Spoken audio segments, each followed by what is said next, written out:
Buenas noches a todos. Les doy la bienvenida de parte del Centro de Estudios Educativos Rigans Montes. Para quienes no nos conocen, somos un grupo de profesionales dedicados a la educación, que desde hace ya varios años realizamos diversas actividades para poder difundir la filosofía y la pedagogía realista. Comenzamos en un círculo pequeño y bueno, gracias a Dios, por providencia, nos fuimos extendiendo a lo largo del país. Y en esta ocasión le damos la bienvenida a un nuevo ciclo de conferencias que desde hace algunos años ya hemos denominado la educación en la encrucijada actual. Año a año vamos eligiendo alguna temática general y este año hemos optado por recordar a grandes educadores católicos que son siempre un modelo para quienes nos dedicamos a la educación.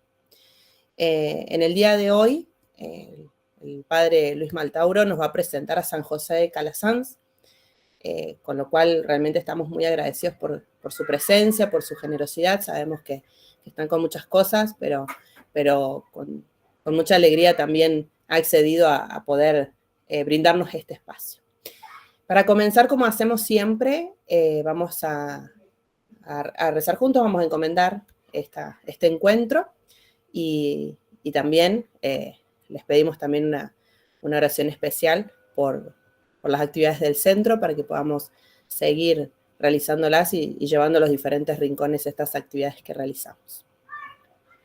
Sí les voy a pedir que cada uno lo pueda hacer con micrófono apagado para que no se superpongan las voces y yo sí las voy a leer en voz alta. Fernando, si vos la puedes agrandar un poquito. Te agradezco mucho. En el nombre del Padre, del Hijo, del Espíritu Santo. Amén. Acordaos, oh castísimo esposo de la Virgen María y amable protector mío, San José, que jamás he oído decir que ninguno haya invocado vuestra protección e implorado vuestro auxilio sin haber sido consolado. Lleno pues de confianza en vuestro poder, ya que ejercisteis con Jesús el cargo de Padre, vengo a vuestra presencia y me encomiendo a vos con todo fervor. No desechéis mis súplicas, antes bien, acogedlas propicio y dignaos acceder a ellas piadosamente. Amén. Santo Tomás de Aquino, ruega por nosotros. En el nombre del Padre, del Hijo, del Espíritu Santo. Amén. Bien, Fernando les va a presentar al Padre y bueno, después aprovecharemos su charla.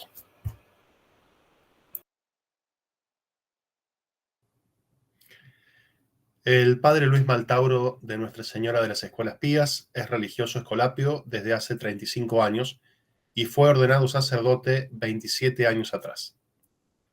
Fue alumno del Instituto Jesuita Sagrada Familia, tiempo durante el cual sintió el llamado a la vida religiosa escolapio. Como parte de la formación en la Orden de las Escuelas Pías, estudió el profesorado en Filosofía y Ciencias de la Educación con los padres salesianos. Posterior a su ordenación sacerdotal, fue enviado a distintas comunidades escolapias en las que se desempeñó en diversas tareas, siendo padre rector en varias de ellas. También se desempeñó como padre formador, maestro de juniores, los jóvenes que, después del noviciado, continúan con su trayecto para ser sacerdotes escolapios. Asimismo, fue asistente del padre provincial en el gobierno de las Escuelas Pías de Argentina, y actualmente se encuentra destinado en el Colegio Cristo Rey de las Escuelas Pías en la ciudad de Rosario. Allí se encarga, entre otras tareas pastorales, de preparar a los niños de segundo grado y tercer grado para su primera confesión y comunión respectivamente.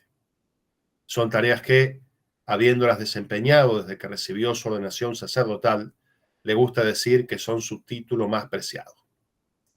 Le damos la bienvenida entonces al Padre Luis, le agradecemos acompañarnos y le damos la palabra.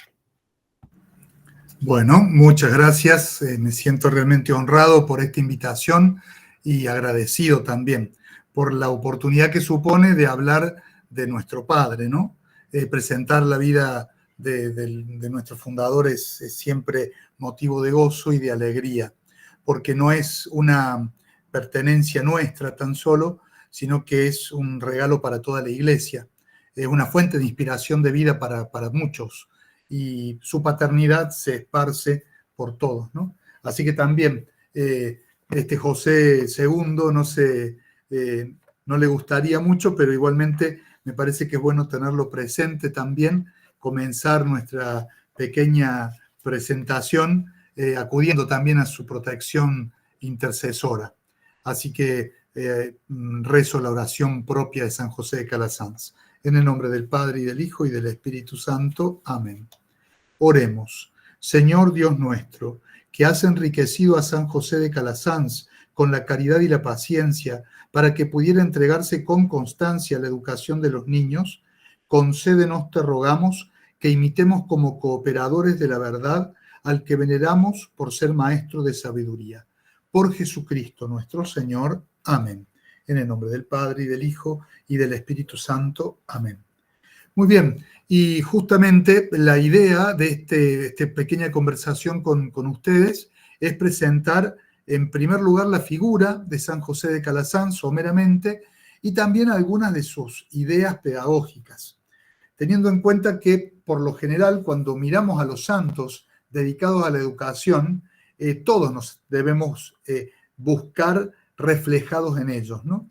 Hablar de un santo educador es hablar de un modelo para todos los educadores cristianos, ¿no? Entonces no me gustaría que se presente esta conversación como quien está presentando una persona que pertenece a un grupo y el resto lo mira de fuera, sino invitarles al desafío de ir a buscarse en este santo. Además, por una cuestión, digamos, cronológica, si quieren, por haber sido el primero en la iglesia en dedicarse a la educación cristiana de los niños, van a encontrar muchas cosas que son elementales y básicas, ¿no?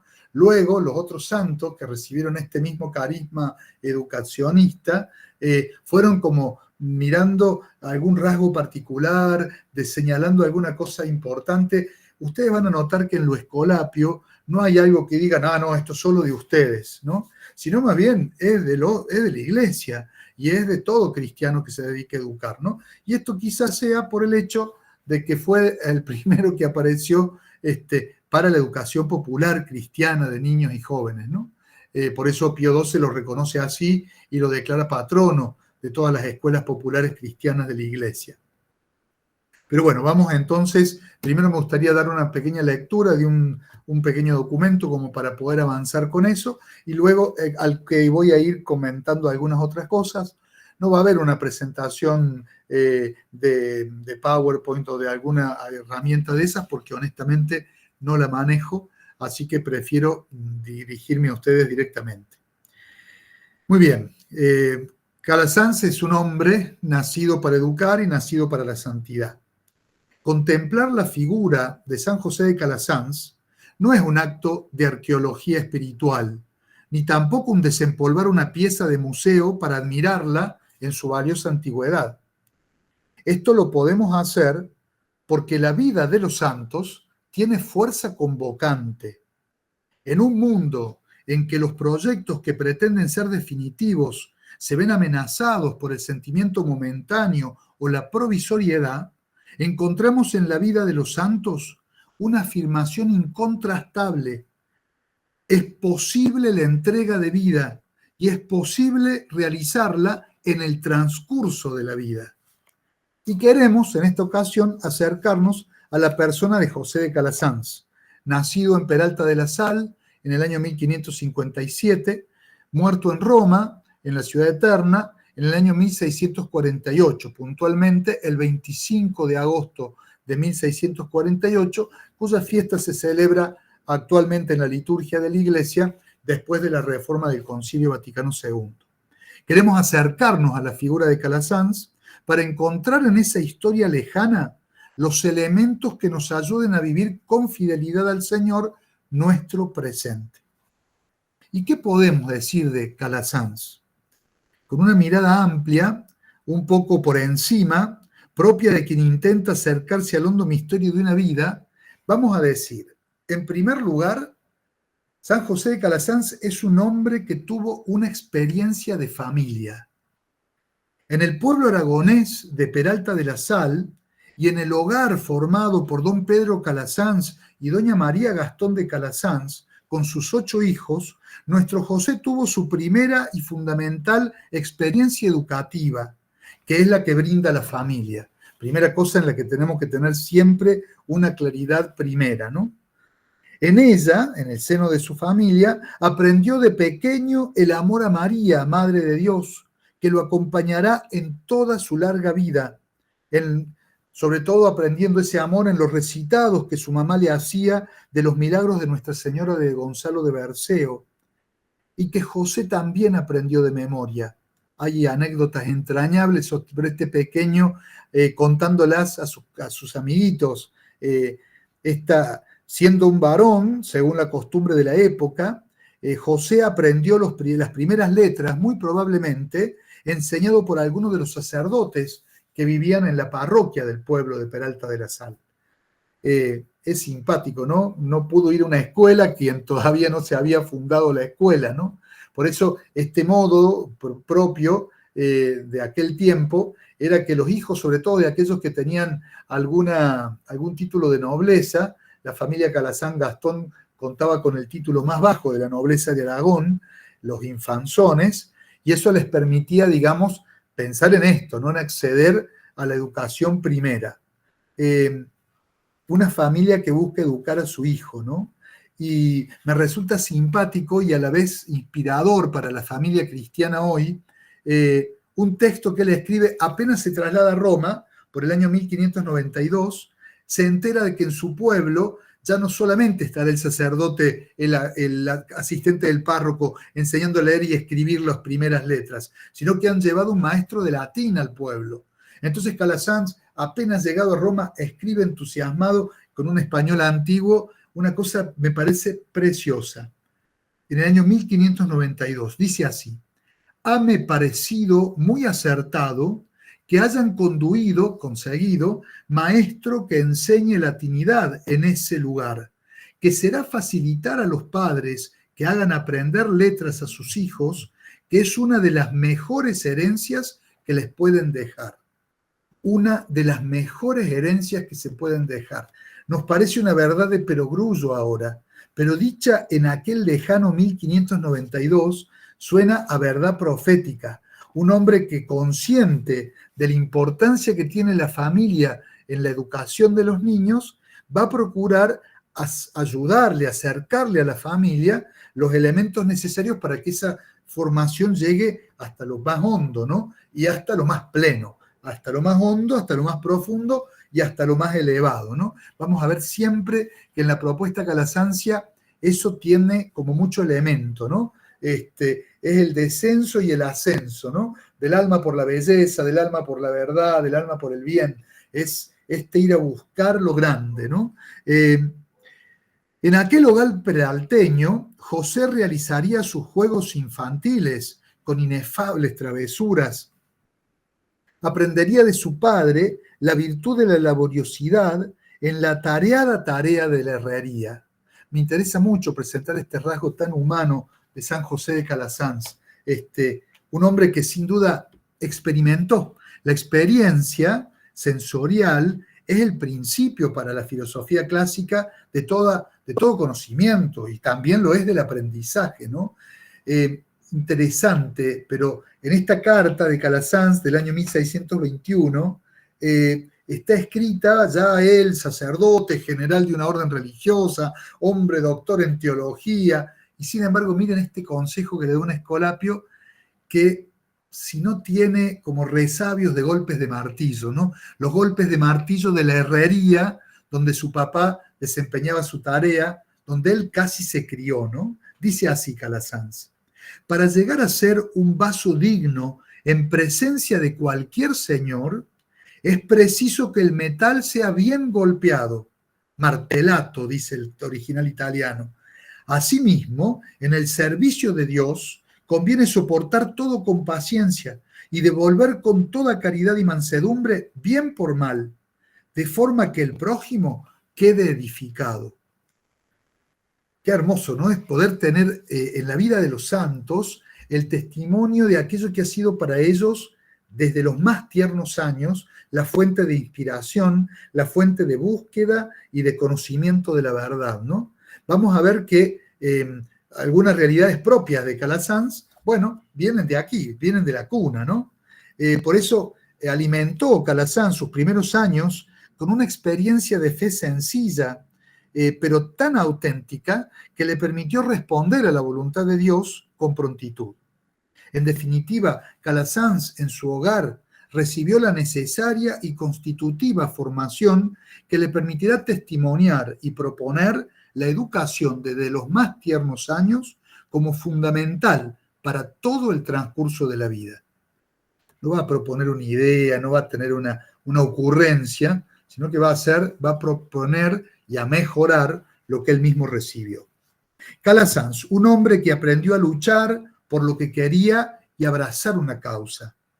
El contexto familiar favorable para el crecimiento armónico e integral permitió a José descubrir tempranamente su vocación sacerdotal.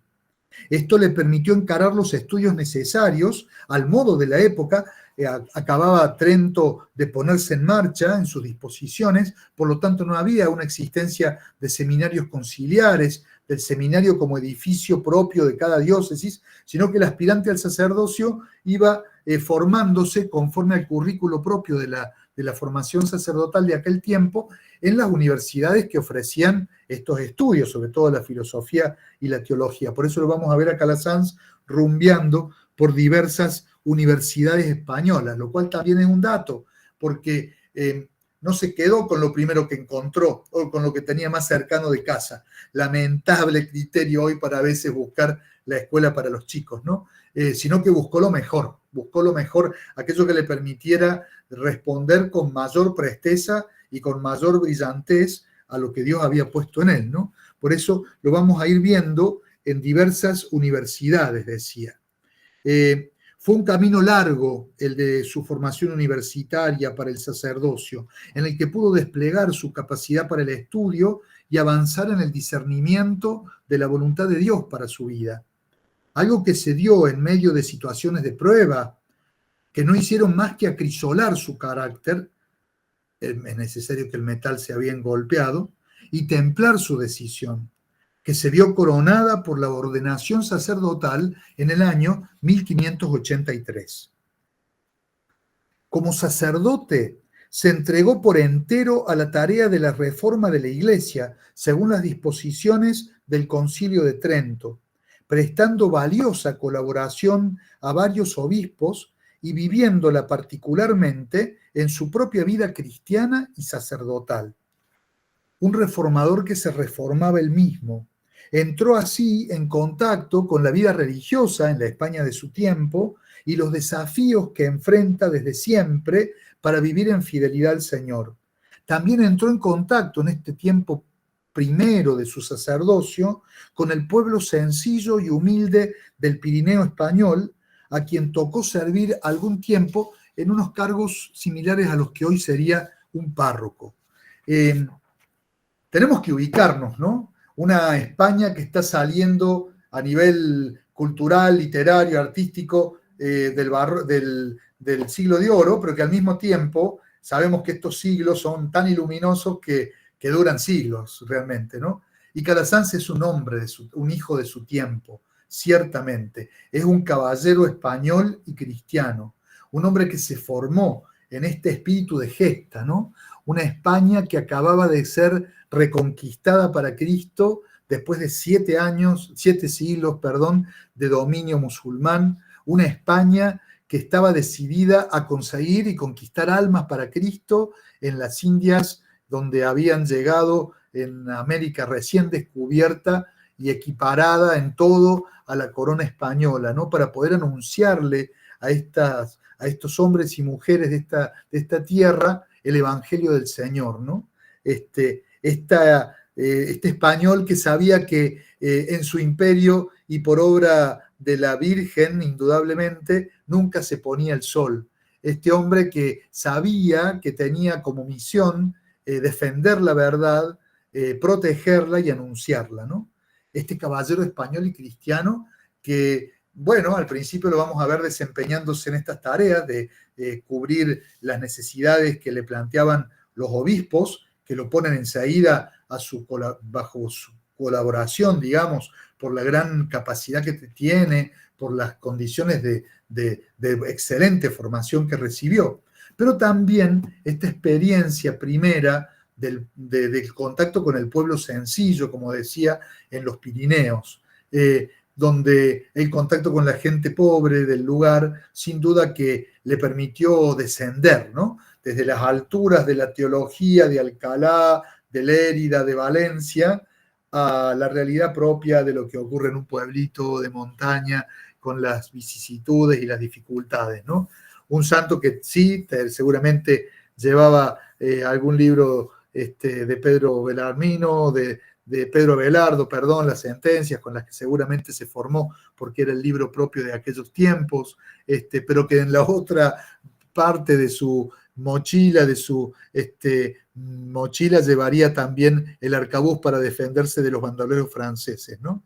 En este hombre va como fructificando una decisión nueva. Por el año 1592 es que ocurre esto, ¿no? Ya él con su experiencia sacerdotal probada, desde la experiencia también de colaboración con los obispos, el llamado a lo que cualquier hombre de iglesia pretende, que es también desempeñarse en su carrera, conseguir la lógica y necesaria forma de sostenerse para él y para su familia, para sus hermanas, y entonces aparece como una posibilidad el trasladarse a Roma para conseguir un cargo que en aquella época tenía una buena renta, que era el cargo del canónigo, una canonjía que lo ponga al servicio de algún cabildo eclesiástico. Sería largo ahora entrar a decir detalles de eso, de cuál es la tarea. Prefiero más bien decirles y que les quede esto, ¿no? En su perfil humano, ciertamente legítimo, pero que también nos puede hacer ver un resabio de cierta ambición, tal vez, el buscar un cargo que le asegure un buen pasar, ¿no? Pero al mismo tiempo aparece en él algo que va a ser muy propio de este hombre, que los biógrafos lo dicen como una voz, la voz que en su interior le decía ve a Roma, ve a Roma de José, ¿no? La voz de Dios que va y viene, dice Calasanz, toca el corazón y pasa. Importa mucho estar atento, ¿no? Esta experiencia de todo educador católico que tiene que estar atento a la voz, que tiene que darse cuenta que no hace otra cosa que responder a la voz. Nuestra decisión por ser educadores no fue otra cosa que una reversión del aquí estoy porque me has llamado de Samuel en el templo, ¿no?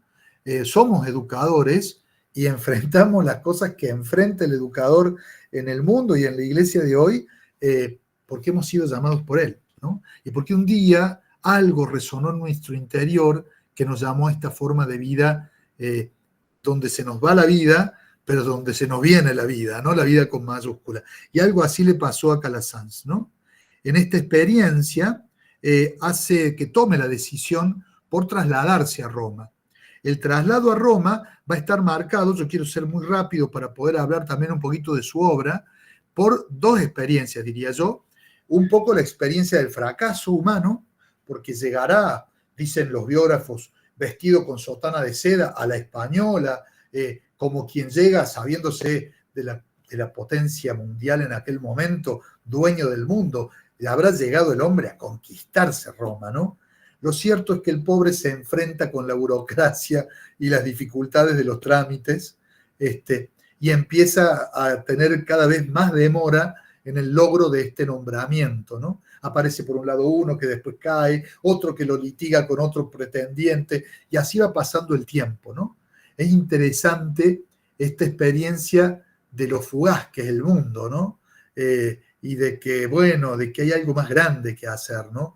Hay algo más grande a lo que nos llama Dios. Estamos llamados a la más alta aventura, ¿no? Y a este hombre, quizá ambicioso, como decía, quizá muy práctico y colérico, en el sentido de que con un objetivo claro y ahí va, también fue un hombre de corazón abierto, ¿no? Que se deja tocar por la realidad, por lo que le toca ver, y esto lo logra por su incorporación a lo que en aquella época eran como fenómenos, digamos, pastorales sumamente extendidos, que eran las cofradías y las archicofradías. Estos son grupos de cristianos de distinta índole de vida. Había cardenales, obispos, sacerdotes, seglares, religiosos, que se congregaban en torno a un grupo que, bueno, tenía algunas obligaciones, como era una cierta vida comunitaria, de compartir la oración, de compartir una cierta espiritualidad, también de compartir una tarea o un apostolado propio, que es lo que le permite a Calasanz y lo que va a ser para él un elemento fundante, que será atravesar el puente Sixto, que cruza el río Tíber, para pasar al barrio del justamente Trans-Tíber romano, el barrio pobre de la Roma de aquel tiempo, ¿no? Es un paso inmenso en la vida de Calasanz el que logra gracias a la presencia de su pertenencia a estas cofradías, ¿no? Porque justamente esta experiencia va a ser para él algo que le va a tocar profundamente el corazón, ¿no? Sigo leyendo. Allí, en el Trans-Tíber, en la experiencia de Roma, fue experiencialmente alcanzado por Jesucristo por medio de lo que significó espiritualmente para él su pertenencia a varias cofradías, que le brindaron elementos para desarrollar una vida espiritual y lo pusieron en contacto con las realidades de pobreza de aquella sociedad barroca en la que no faltaban los necesitados de todo. Especialmente el encuentro con los niños pobres, dejados a su suerte en el abandono de la miseria y la ignorancia, le ganaron el corazón, viendo en ellos con dolor la verdad del proverbio: los niños piden pan y no hay quien se los dé. Esta experiencia para los escolapios, para la vida de este santo, es ciertamente, como decía, fundante, porque es un piso sobre el cual se va a edificar una obra santa, ¿no? Y vuelve a surgir la voz, porque nos cuentan que en una de las plazas de ahí del Trans-Tíber, en la parroquia cercana a la iglesia de la parroquia de Santa Dorotea, viendo un grupo de niños haciendo mil diabluras, pegando a la gente, tirando piedras, bueno, jugando y haciendo barbaridades, las propias de lo que puede hacer un niño descontrolado, que todavía hoy podemos verlo en muchos lugares, ¿no? Calasanz ve, el resto de la gente mira. Calasanz mira, la gente ve, eso era lo que quería marcar. Porque ciertamente el ver es un acto casi diría yo fisiológico, sensible, son nuestros ojos los que ven, ¿no? Pero mirare es fuente de toda una familia semántica que nos habla de la admiración, de aquello que nos resulta maravilloso o milagroso, aquello que merece ser contemplado, ¿no? Todo el mundo podía mirar la violencia de esa plaza. Todo el mundo podía mirar el lío que armaban los chicos. Todo el mundo podía mirar el desastre del Senado y pueblo de Roma, que no hacía nada por esas situaciones. Pero ver, nadie vio, solo vio Calasanz.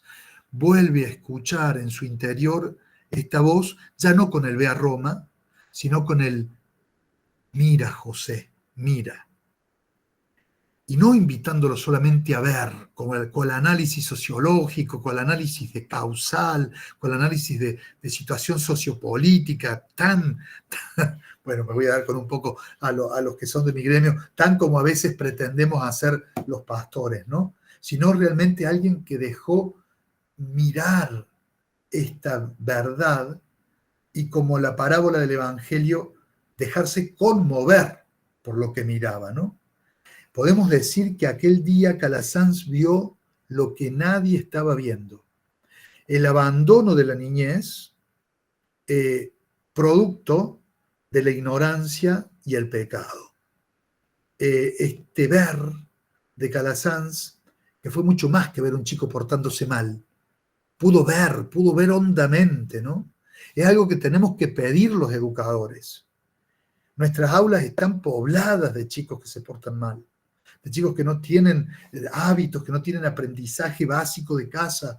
Y nosotros lo miramos a eso y nos hartamos de eso. Pero estamos llamados a ver el corazón del niño, a ver el corazón del abandono, a ver el corazón de la herida que provoca en nuestros niños, en nuestros jóvenes, la ignorancia y el pecado, que todavía son herramientas, armas que el enemigo usa para separarnos de él, ¿no? Por eso, este ver genera en Calasanz un movimiento que será imparable y que traerá una tremenda bendición para muchos. Le propondrá al párroco de Santa Dorotea, que ofrecía, así como podía el hombre, alguna ayuda a sus monaguillos que le ayudaban en la Santa Misa, enseñándoles a leer un poquito, a escribir algo. Calasanz le llega con una propuesta verdaderamente loca para el tiempo. El hombre habrá visto y habrá dicho, bueno, si usted lo hace y si usted lo lleva adelante y si usted lo sostiene, bueno, hágalo, ¿no? Pero lo que le propone es ofrecerle a los niños, no solo a los monaguillos, sino a todos los que vengan, una educación que sea de lunes a lunes, y lo que les propone enseñarles es a leer, a escribir, a contar los principios de la aritmética, enseñarles también la doctrina cristiana, y todo eso sin pedirles nada a cambio, incluso ofreciéndoles los materiales que por ser pobres obviamente no podrían tener.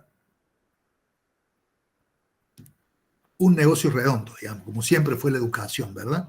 El párroco obviamente le dice, bueno, si corre por su cuenta, bueno, le presto la sacristía.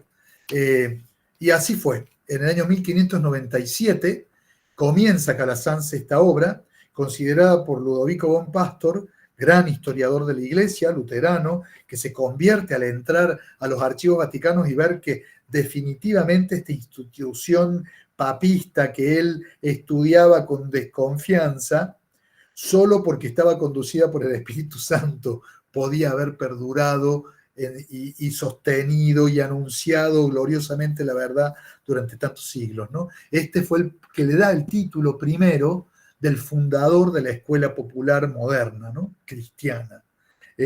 Había habido a lo largo de la historia otros antecedentes, no vamos a entrar en ellos.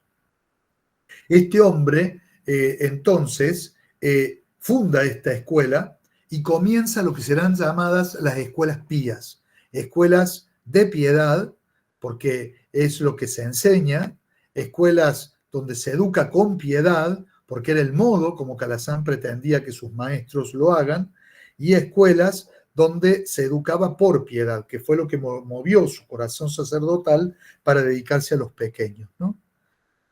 Calasanz supo generar una propuesta nueva con la fundación de la primera escuela popular cristiana.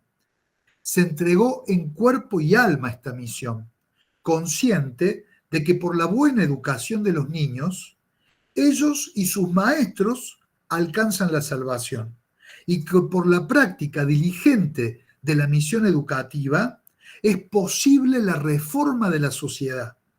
Así, las escuelas pías, por él fundadas, constituyen un hito insoslayable en la historia universal y en el camino histórico de la Iglesia en particular, al poner dentro del aula la misión sacerdotal, elevando el magisterio a oficio de ángeles. Pero no fue el fundador de una mera obra. El camino espiritual vivido por Calasanz se volvió escuela de espiritualidad y comportó un estilo de vida cristalizado, primero que nada, en la orden por él fundada, que no solo ha mantenido en el tiempo la obra educativa, sino sobre todo un modo de vivir la respuesta a la vocación a la santidad, y que ya no solo toca a la familia religiosa por él fundada, sino que se esparce como lluvia de bendición en otros fundadores que en distintos lugares y tiempos, desde la experiencia de Calasanz, regalan por moción sobrenatural como facetas nuevas de este carisma que recibió este santo, ¿no? Y que hace actualmente que la familia Escolapia esté integrada por hombres y mujeres religiosos y laicos, sacerdotes y seglares que caminan por la senda que un día abrió este hombre, ¿no? Me interesa mucho plantear esto porque se vuelve modelo de cualquier educador cristiano. Lo diría de este modo: Calasanz no encuentra solamente algo que hacer. Calasanz no encuentra algo a lo que ocuparse, por más necesario, urgente y prioritario que fuera. Calasanz se encuentra un modo de servir a Jesucristo. Calasanz se encuentra un modo de caminar hacia la santidad. Por eso su escuela se vuelve escuela. Escuela de vida, escuela de santidad, escuela que llega hasta el cielo. Cuando la escuela va pasando por distintos lugares hasta llegar a la casa madre, que le decimos los escolapios, que está adosada a la iglesia de San Pantaleón, en el casco histórico de Roma, cuando tiene que adquirir ese inmueble, bueno, al lograr conseguirlo, la historia es preciosa, realiza varios actos de posesión, ¿no? Según las escrituras y las leyes de aquel tiempo, como eran caminar de una estancia a la otra, abrir y cerrar ventanas, abrir las puertas, cerrarlas, actos de posesión, donde no solamente consistía en firmar un papel, sino también en ir acompañados de esos gestos, ¿no? Y dice la escritura de fundación, de compra-venta, el documento de compra-venta, compró esa casa, ese solar, desde el centro de la tierra hasta el cielo. Eso es la educación, ¿no? Arraigarse en la tierra, pero para contemplar el cielo, ¿no? ¿Quién diría que en un documento, en un contrato de compra-venta, encontraríamos algo así tan inspirador, ¿no? Este hombre en su camino, sin duda va a ser el iniciador de una empresa impresionante en este sentido, ¿no? Grandísima, que, bueno, va a cristalizar en una institución religiosa con una característica propia, la Orden de las Escuelas Pías, una orden religiosa de votos solemnes. Me parece importante en este sentido plantear alguna cosa propia de San José de Calasanz. Yo voy viendo que va pasando el tiempo y qué tengo para decir sobre propiamente su vida. Como fundador de la orden religiosa de las Escuelas Pías, a él le toca ver este fervor de los orígenes, donde observa que esta forma de vida, que había dicho ya antes, ¿verdad?, no era solamente una ocupación o un quehacer, era un modo de vivir dentro de la iglesia. Va a dar luz a un modo de vida que es la orden de los clérigos regulares pobres de la Madre de Dios de las Escuelas Pías, tal el nombre oficial primero con el que es aprobada la orden de las Escuelas Pías o la orden de los Padres Escolapios, como por ahí a veces nos referimos a ella, ¿no? Me parece muy importante decirle a los que nos están escuchando este título tan largo, porque me quiero referir sobre todo al ser clérigos regulares, ¿no? El ser clérigos, es decir, estamos en un momento del progreso o del crecimiento de la vida religiosa en el que aparecen por primera vez, desde los padres teatinos, pasando por la institución más grande que dieron esa forma de vida a la iglesia, que son los padres jesuitas, llamadas genéricamente clérigos regulares. Después del concilio de Trento, un poco decir la especialización de la misión sacerdotal. Al menos hablemos de la de Calasanz. Calasanz sacerdote con maestros sacerdotes, así fueron al principio, y con el magisterio sacerdotal. Todo educador tiene un perfil sacerdotal, aún el laico. De hecho, por el bautismo todos somos sacerdotes, profetas y reyes, ¿no? Pues bien, el hecho de ser clérigos regulares hace que la tarea profana de la educación de los niños se vuelva ámbito sagrado y que la escuela también sea templo, que la verdad conocida sea también la verdad amada, la verdad adorada, la verdad servida, la verdad celebrada, la verdad recibida como alimento para la vida eterna, ¿no? Y cuando conectamos con esta cuestión así primigenia de la vida de este santo, decimos, pero claro, toda acción educativa tiene algo de esto. Todos participamos de este Cristo sacerdote que se entrega por nuestra salvación, ¿no? Y estamos llamados, si queremos realmente que nuestra acción educativa sea eficaz, a unir nuestro corazón al corazón de Cristo, ¿no? Al corazón sacerdotal del Señor, ¿no? Clérigos regulares. La pobreza como elemento, no solo para vivir más generosamente la entrega a Dios, sino también como un elemento que le permitía a Calasanz despojarse de todo. Sabemos bien que para la filosofía realista, para la filosofía de Santo Tomás, cuando se pone a ver cuál es la forma de vida más alta, y a Calasanz le tocaba justamente convencer a un cardenal que no quería saber nada con que hubiera nuevas órdenes en la iglesia, y él el planteo que le hace, mirando el corazón mismo de la vocación docente, de la vocación educadora, es decirle, pero monseñor, bueno, no lo dice así, pero yo lo hago más sencillo, ¿no?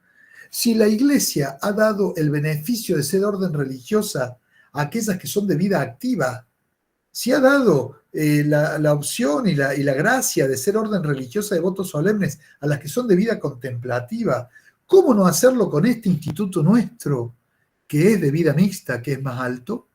Calasanz sabe, la tiene clara porque su formación es realista y es clásica, que no se puede educar en la verdad si antes no se la ha contemplado, ¿no? Que se transmite la verdad contemplada, y que la verdad contemplada no es verdad descripta, es verdad mostrada en el ejemplo de vida, ¿no? Él lo va a decir muy claramente, ¿no? Justamente hablando de su experiencia, digamos, como educador, él va a decir para qué son las escuelas pías, ¿no?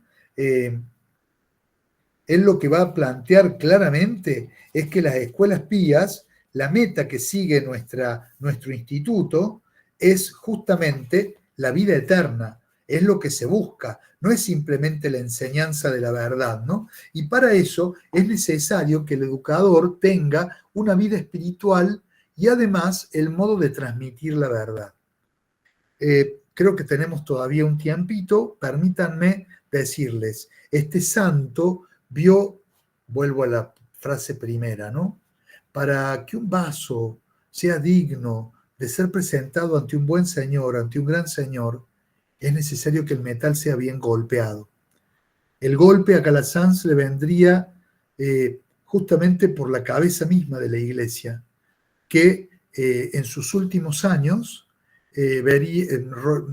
quebraría la posibilidad del sostenimiento de las escuelas pías como orden religiosa, reduciéndolas a una congregación sin votos, impidiendo el ingreso de nuevas vocaciones, condenándola a una muerte lenta, por situaciones escandalosas de la iglesia de aquel tiempo, en la que sería largo ahora entrar, pero que hacen de Calasanz un hombre que supo experimentar que aquel que lo había llamado era también el garante de la obra a la que había sido llamado, ¿no?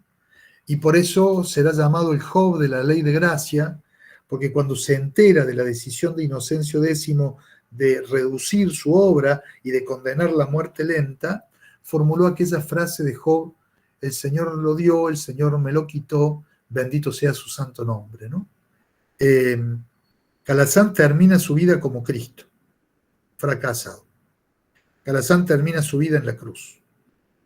Su obra, que había crecido, que se había expandido por toda Centro Europa, Polonia, Hungría, algunos sectores de la actual Alemania, Austria, toda la región de Centro Europa, toda la región de Italia. Se había pensado, y él decía, si tuviera religiosos lo podía mandar por todos lados, experimentar que por una cuestión de persecución y de incomprensión de la iglesia, de quienes mandaban, su obra se ve sometida o condenada a la destrucción, ¿no?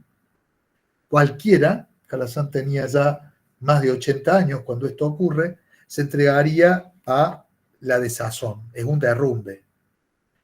Me encanta hablar de esto porque habla del talante de mi padre, ¿no? Porque uno diría, en semejante derrumbe, y me faltó decir que el documento papal de aquel momento había dado pie a que consiguiendo un breve fácilmente se puede abandonar esta barca que a todas luces se estaba hundiendo, ¿no?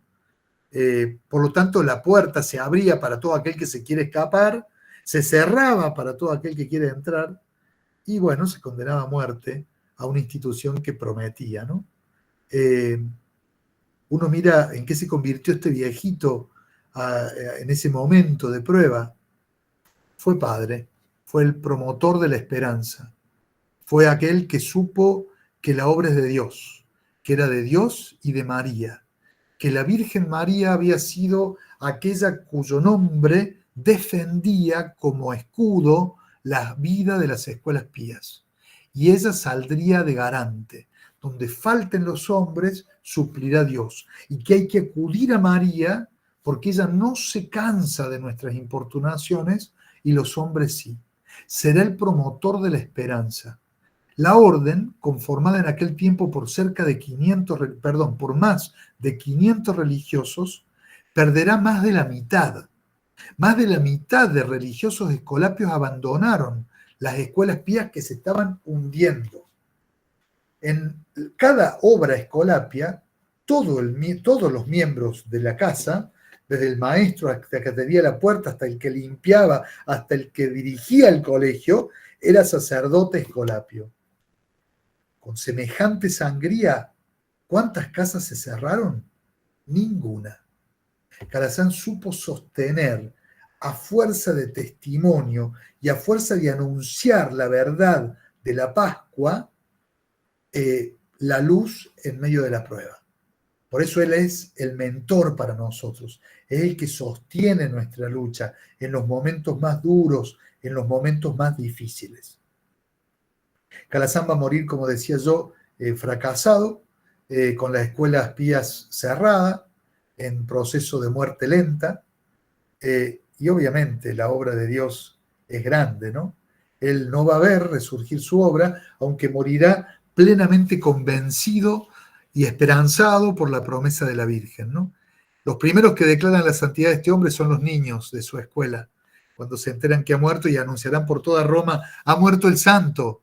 Será la primera declaración de su santidad. Claro, un hombre que murió en desgracia de la autoridad eclesiástica, no será tan fácil declararlo santo. Su proceso de beatificación y canonización duró más de un siglo. Un poco por la pobreza propia de los escolapios que no tenían plata para adelantar el trámite, pero también sobre todo por las discusiones de cómo podía ser este hombre que había terminado tan mal un santo. Y justamente, quizá porque terminó como Cristo, era que así debía ser, ¿no? La obra de Calazán tiene una marca propia, una marca de origen. Nuestra misión es enseñar a leer y a escribir. Es permitir a la persona captar, aprender, leer y a expresarse, a dar cuenta, a anunciar, a escribir, ¿no? Y de alguna manera es una parábola o una presentación de lo que es toda la vida del educador cristiano, ¿no? Enseñamos a leer la realidad, enseñamos a leer la vida, enseñamos a leer el mensaje que Dios escribió en el mundo. Por eso el lema escolapio, que los escolapios aprenden de Calazán, es este que nos caracteriza de piedad y letras, ¿no? De piedad y letras. Las letras, que son una herramienta, que permiten leer la realidad, que permiten conocerla. Las letras no es solamente la lengua latina o la lengua italiana o la lengua alemana, como se hubiera podido enseñar en cada lugar donde estaban sus escuelas, ¿no? Sino que era esta tarea educadora que permite al niño conocer la verdad, leerla, ¿no? El leggere y el recoleggere, el recolectar, el cosechar, tienen la misma raíz, ¿no? Enseñar a leer es permitirle al niño y al joven que coseche la verdad que Dios ha escrito en su propia verdad, en la verdad del mundo y en la verdad del mismo hombre, ¿no? Poder entrar en esa verdad y conocerla, poder entrar en esa verdad y adueñarla, ¿no? No solo la verdad natural, sino también la verdad heredada, la verdad que recibimos como bagaje, ¿no? Y este aprender a leer, este aprender a conocer, este recibir la verdad, de la que el educador no es más que un simple cooperador, permite al niño, permite al joven escribir, permite al niño y al joven expresarse, expresar esta verdad, anunciarla, sostenerla, defenderla, recibirla como heredero y transmitirla a otros, ¿no? Por eso quizá Calazán veía que era la oportunidad de la reforma de la República Cristiana, como decía él, ¿no? Y al mismo tiempo, estas letras que no son la cultura divorciada de la fe, como a veces se nos la presenta, sino que es la cultura cristiana, la cultura heredada por el mismo Calasanz de la cristiandad.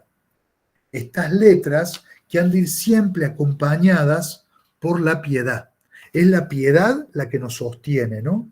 Y en la piedad también enseñamos a leer y escribir, porque enseñamos a leer en el niño, en el joven, lo que Dios quiere de mí, a lo que Dios me llama, que he sido llamado para una gran aventura, que estoy llamado a lo grande, a la santidad, ¿no? Y al mismo tiempo la posibilidad de escribir, ¿no?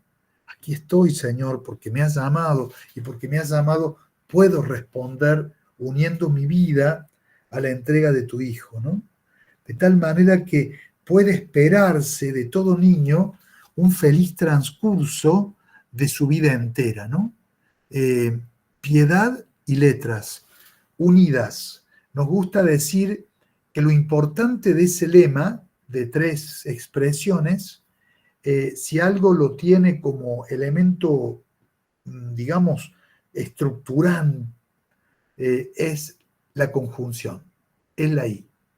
Es piedad y letras, ¿no? Casi diría con los criterios de Calcedonia, sin confusión, sin división, pero también sin separación ni división, ¿no? Están atravesadas. El educador cristiano no puede separar las letras que enseña, todo lo que tenga que ver con la cultura, con la experiencia de la vida cristiana. Son absolutamente necesarias. Por eso, y ya voy terminando, Calasanz centrará y pondrá como maestro de su escuela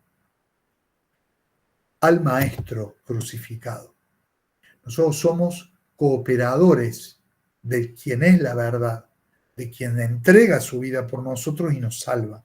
Por eso la educación escolapia, la educación cristiana no mira solamente a lograr una buena capacitación profesional, a lograr que por la vida el chico vaya triunfando, o que le vaya bien, persona de éxito. Ni siquiera pretendemos gente que sea buena persona.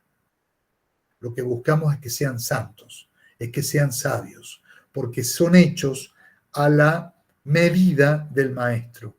De ahí la importancia de la presencia de María en la obra Escolapia. Indudablemente somos de ella, somos pobres de la Madre de Dios, pero en la de todo educador católico, ¿no? La presencia de María, que con su presencia y ayuda podemos hacer que tome forma en los chicos aquel a quien ella engendró y educó, ¿no? El que ella engendró y educó, el que es el principio, el maestro, la fuente de la vida, ¿no? Por eso me gustaría cerrar esta pequeña exposición muy así rápida y muy por encima, pidiéndole a un escolapio, el padre Ramón Casteltort, unas palabras que hablan creo que de la vocación de cualquier cristiano, mirando la vocación de Calasanz. Con esta pequeña poesía cierro ya este momento. El poema se titula Evocación, es del padre Ramón Casteltort, escolapio. José de Calasanz, cuando alecciona, hace un niño Jesús de cada niño. ¿Qué resquicio abrirá en el alba ahora? Los ojos del maestro y del discípulo confluyen y se posan sobre la misma página del libro. Llena de gracia aflora la voz. Si no os hicierais como niños, no entraréis en la gloria. Oh, lección de lecciones, llevar el alma de los niños donde comienza Dios a aleccionar el orbe. Calasanz, ¿dónde beben tus miradas la atracción y la eficacia de tus lecciones diarias? Te recuerdo viviendo. He comprendido. No cabe ser maestro de los niños sin antes ser discípulos de Cristo. Y considero que es esto el testimonio mayor de este hombre en la encrucijada de este tiempo, que el educador sea discípulo de Cristo para educar con Cristo, para educar desde Cristo. Dios lo quiere. Dios quiere que hagamos esto. Convirtamos este ser de Cristo en el grito de la cruzada que hoy se nos pide. Dios lo quiere. Quiere que seamos suyos, quiere que seamos otro Cristo para poder llevar a Cristo al alma de los pequeños. Dios lo quiere. Muchas gracias.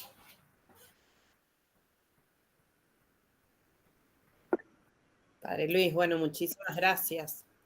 Muchísimas gracias. Yo creo que nos ha emocionado a todos, me parece, aparte por todos esos aplausos realmente. Bueno, en lo personal, creo que también de parte de los miembros del centro, nuevamente gracias. Se iban cruzando, al menos en mi cabeza, muchas ideas mientras iba hablando. Y cuán actual es todo esto, ¿no? Esto que él veía, digo, cómo nosotros también lo tenemos en nuestro día a día, ¿no? Estos niños y estos jóvenes tan solos y tan abandonados, con estos padres vivos pero ausentes, ¿no? Destinados a ser criados con una pantalla. Bueno, con esta cruzada que tenemos, como bien dijo a lo último, ¿no? Y qué importante también que como institución, como educadores, tengamos presente que incluso los padres de estos niños necesitan ayuda, ¿no? Porque muchos, lamentablemente, no ven el daño que hacen con sus acciones, ¿no? Entonces, de alguna manera también al menos, bueno, yo también lo veo en la institución donde he trabajado, no solamente es acompañar a estos niños, sino también ir al auxilio de esas familias y esos padres, ¿no? Con toda la dificultad que eso implica, pero bueno, es un poco esa propuesta loca, ¿no? Que en su momento José de Calasanz, la cual se animó, pero bueno, para ello también habrá encomendado y habrá rezado seguramente, y a las manos de Dios lo puso, ¿no? Así que bueno, lo personal, muchísimas gracias. Yo creo que ha sido muy inspirador. Nuevamente, siempre es bueno recordar a estas personas porque son modelos realmente para poder seguir, ¿no? Así que bueno, abrimos lugar a preguntas, apreciaciones, algo que quieran compartir. Levantan la mano, se les da el lugar y por el chat también se puede hacer. Muy bien, había levantado la mano José, me parece, quería preguntar algo.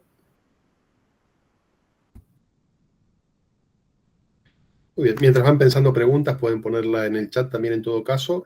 A mí me gustaría preguntarle, padre, usted describió muy bien el contexto ahí que se encuentra José de Calasanz en Roma cuando va, ¿no? Las amenazas de la niñez en esas circunstancias, la pobreza, la ignorancia. ¿Cuál le parece a usted que sería hoy en día en Argentina, año 2024, las amenazas por ahí o los problemas más punzantes sobre nuestros niños? Bueno, es una pregunta compleja, ¿no? Pero al mismo tiempo muy, muy de fundamento, diría yo. Y hay, no por zafar, sino porque creo verdaderamente que los poetas nos tiran la verdad más plena, ¿no? Pero hay que volver a esto de la vertical del santo y la horizontal del héroe, ¿no? De Marechal para nuestra propuesta educativa, me parece. Es la sed de los chicos. Me parece que sin duda que hay dificultades materiales, hay hambre, hay pobreza, pero creo que todo eso tiene que estar sustentado por este deseo de que nuestros chicos vuelvan a elevar su mirada al cielo, que vuelvan a ser hombres que aspiren a grandes cosas. También el mismo Marechal que dice que el argento digamos, brilla o espejea el sol, ¿no? Se vuelvan espejos del sol. Y también esta cuestión de la horizontal del héroe, ¿no? Que me parece que es una necesidad muy grande en este momento de la educación en la que estamos a veces atendiendo derechos sin atender también a hombres que son llamados al sacrificio, a la entrega, a ser héroes, ¿no? Y no solamente a ser reclamantes o a ser protestantes, sino a ser verdaderamente eso, héroes. Que me viene por ahí, ¿no? Para dar una respuesta cabal, porque después, bueno, se abre por muchísimas realidades, creo yo. Creo que en esta hora los educadores católicos tenemos toda la tradición de la Iglesia en nuestra mochila para darla, ¿no? Es hora de que perdamos la vergüenza, me parece a mí, de anunciar la verdad que hemos heredado, ¿no? Y de no ir detrás de toda novedad o de toda cosa nueva que se nos presente y que nos parece que es la clave para dialogar con el mundo, porque será también tu experiencia como educador. Los chicos quieren que le digamos la verdad, ¿no? Que los hagamos sentir contentos, ¿no? Por ahí se me ocurre. Muchas gracias. Anita, por favor, sí. Hola, padre. Bueno, muchísimas gracias. De verdad que estuvo espectacular la conferencia que nos ha dado, así que muchas gracias por eso. Y bueno, tengo una pregunta que en realidad, si bien, digamos, todo lo que usted nos contó sobre José de Calasanz, o sea, es sumamente actual. Y yo me pregunto, ¿qué diría o qué le parece que diría San José de Calasanz ahora frente a todo este tema de la inteligencia artificial, las nuevas tecnologías, el pensamiento computacional, ¿no? Que al menos acá está de manera muy, muy fuerte y muy presente en todo tema educativo y pareciera que es como la novedad, no solo la novedad, sino lo único que hay que tener en cuenta o que si uno no lo atiende es porque es un desactualizado, bueno, y demás. Entonces, nada, me gustaría saber eso. ¿Qué nos diría hoy sobre eso? Yo mirando simplemente datos de su vida, ¿no? Él educó a los pobres, ¿no? Y en ese sentido se dedicó a la erudición, sacar lo rudo de la primera enseñanza, ¿no? Pero no significa que fue una educación básica y por básica entiéndase chata. Justamente el educador tiene que ser un especialista en su área. Por eso, por ejemplo, va a buscar en algún momento que Tomás Campanella, el dominico utopista y humanista, le diera clase a algunos de los jóvenes escolapios que en su tiempo estaban formándose. Se lo va a pedir el mismo Calasanz, ¿no? Un hombre que bueno, el autor de La Ciudad del Sol, o sea, estaba como en la cresta, digamos, no sé si en la cresta de la ola, pero en la punta y en la frontera hasta también de lo heterodoxo, si se quiere, y él, bueno, buscando profundizar en la verdad, ¿no? Lo mismo, digamos, si vamos a hablar de la aritmética, así como enseñaba a contar a los números básicos con el ábaco, que era lo que se usaba como herramienta en aquel tiempo, también envió los suyos a aprender del señor Galileo, como le llamaba él, ¿no? A Galileo Galilei en Florencia, donde las escuelas pías tienen una tradición centenaria de los escolapios galileianos, como se llamaban. Se sabe y se tienen muchos de los escritos de Galileo Galilei fueron gracias a que Calazán le dio permiso al padre Clemente Settimi, escolapio, para que le funja como secretario a Galileo cuando queda ciego, y le da un permiso raro para la época, que era pasar la noche fuera de la casa religiosa, en la casa de don Galileo. Y no solo eso, sino que cuando da el permiso dice, y espero que sepa aprovecharlo, ¿no? Entonces creo que su postura ante estas realidades nuevas serían las de explorar, ¿no?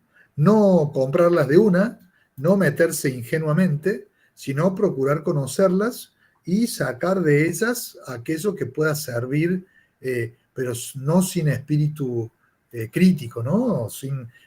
Pero creo que las tomaría, ¿no?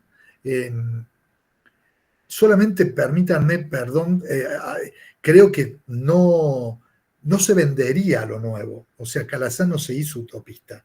Calazán no se hizo matemático, no siguió las posturas de Galileo que por ahí fueron corregidas, pero sí aprovechó lo que tenía de bueno, ¿no? Y creo que acá es lo mismo, ¿no? Tenemos que mirarlo y no por eso embarcarnos acríticamente como si, y embanderándonos ahí, sino más bien usando de eso, conocerlo todo y quedarnos con lo bueno, ¿no? Creo que sería el criterio que nos propondría. Perfecto, padre, muchas gracias. Marianela, sí. Padre, habiendo usted sido padre rector en algunas instituciones escolapias, mi pregunta va por este lado. Una de las cosas difíciles a veces es la formación de los docentes que están en las instituciones, ¿no? Y sabemos que las instituciones la hacen los docentes. Usted nos contextualizó un poco en los comienzos de estas escuelas, ¿no? De sacerdotes y demás. Pero en estos días, hoy por hoy, digamos, ¿cómo se transmite ese espíritu de San José de Calasanz? ¿Cómo se hace en lo concreto? Bueno, teniendo en cuenta que estamos hablando en una comunidad, digamos, cristiana y que donde hay confianza fraterna, creo que en muchos aspectos nos vemos necesitados los educadores hoy que hemos cursado nuestra formación en instituciones que justamente forman, dicen a los docentes, en la necesidad de ser reseteados, ¿no? De alguna forma, o sea, como cambiar la matriz, porque me parece que la misma formación católica del docente hoy está muy atrapada por estas cuestiones de novedad, sin mirar tal vez lo que hemos heredado como, bueno, una mirada sobre el hombre, sobre el mundo, sobre Dios, que tenemos que sostener, ¿no? Entonces eso es lo primero que veo, que hoy el tema de la selección docente es todo un asunto, es todo un problema. Primero el de la captación o el de la selección docente y luego el del acompañamiento de la vida del docente, sobre todo porque, bueno, cuando la orden era, cuando los escolapios éramos todos miembros de la orden, éramos un estado de perfección, no porque seamos perfectos nosotros, sino porque vivíamos en un orden de vida que nos sostenía. Hoy el educador vive en el desorden social o el desorden vital que es la vida de hoy, ¿no? ¿Qué lo sostiene, no? Por eso también es otro desafío, ya no solo la selección del docente, sino también su acompañamiento. Y a mí me parece que la clave, o al menos lo que nosotros humildemente queremos procurar, es decirle al docente que si entra en las escuelas pías, entra a ser discípulo. Y entonces supone eso que lo buscamos sin duda por su capacitación y por lo que sabe, pero sobre todo por su capacidad o por su disposición a dejarse enseñar por Cristo, ¿no? De quien debe ser repetidor. A mí me parece que es la clave, ¿no? Pero reconozco la dificultad, reconozco esta necesidad, como de esto que digo, ¿no? Que fue, o sea, necesario también, no lo digo por hablando de los docentes, sino que también en mi propia formación, ¿no?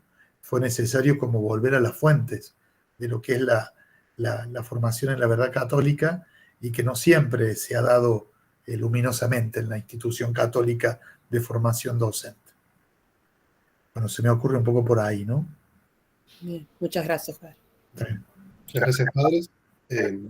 Vamos a ir cerrando. Los invitamos a unirse al canal de YouTube. Ahí en el chat está el enlace donde van a poder encontrar esta conferencia grabada en unos días y también todas las anteriores. También los invitamos a suscribirse, a revisar la revista Quinas, que es la revista del Centro Educativo. Les comentamos que durante el año va a haber otras conferencias también referidas a importantes educadores católicos, así que vamos a estar dando las novedades próximamente. Y ahora, para ir terminando, bueno, los invitamos a cada uno desde su lugar a rezar la oración a José de Calasanz. Padre mío Calasanz, mi maestro, tu guía, mírame desde la gloria y bendíceme en este día. Alcánzame del Eterno inteligencia y piedad y un entero rendimiento a su santa voluntad. Amén. Y ahora, Padre, para terminar, si es tan amable, le vamos a pedir, por favor, si nos da la bendición. Muy bien. Bueno, y al pedirla, vamos a pedir también que todos los miembros de este centro sea verdaderamente la oportunidad en que la obra de Dios riegue los montes, ¿no? El Monte Santo de la presencia del Calvario riegue toda la tierra con este apostolado que tienen, que han asumido y que alcance a muchos. Así que pedimos también esa bendición especial. El Señor esté con ustedes y con tu espíritu. Que la bendición de Dios Todopoderoso, Padre, Hijo y Espíritu Santo, descienda sobre ustedes y permanezca para siempre. Amén. María, Madre de la Sabiduría, ruega por nosotros.